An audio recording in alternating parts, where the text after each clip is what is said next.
কিন্তু সমাজকে গড়ার জন্য, একটি সুন্দর মানবিক সমাজ গড়ার জন্য যুবক এবং তরুণদের যে শক্তি এবং মেধাকে কাজে লাগানোর কোনো প্ল্যাটফর্ম নাই।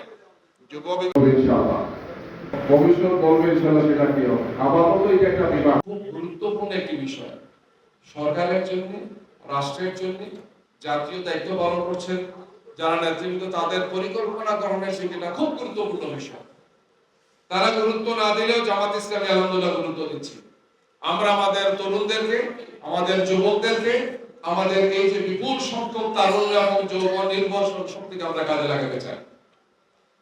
স্কুল, কলেজ, ইউনিভার্সিটি, ইয়াং ছেলেরা পাড়ায়, মহল্লায়, ক্লাবে, সব জায়গাতে মাদক আর মাদক। জেলগুলোতে গেলে মাদকের আসামিরা পুরো জেল অর্ধেক ভরা শুধু মাদক। আমাদের সমস্ত সম্ভাবনাকে এই ড্রাগ বা মাদকগুলো শেষ করে ফেলছে।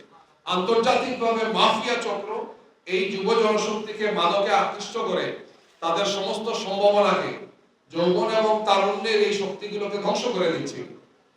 আরেকটি হচ্ছে অবৈধ অস্ত্র, অবৈধ অস্ত্রের ঝঞ্ঝনানি। এই যে একটার পর একটা খুন হচ্ছে, ডাকাতি হচ্ছে, চুরি হচ্ছে, রাহাজানি হচ্ছে, করাপশন হচ্ছে, তার অন্যতম হচ্ছে অবৈধ অস্ত্র। লক্ষ্য করে গত পরশু দেখেছেন এক পরিবারের 4 জন হত্যা করা হচ্ছে, আজকে দেখেন আরেক জায়গায় 3 জনকে হত্যা করা হচ্ছে।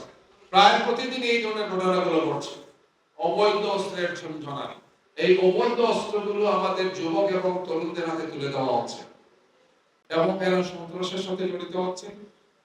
চর দখলের মতো করে এলাকা দখল, বিভিন্ন ধরনের মাস্তানি ইত্যাদি ইত্যাদি এই যুবক এবং তরুণদেরকে ব্যবহার করা হচ্ছে।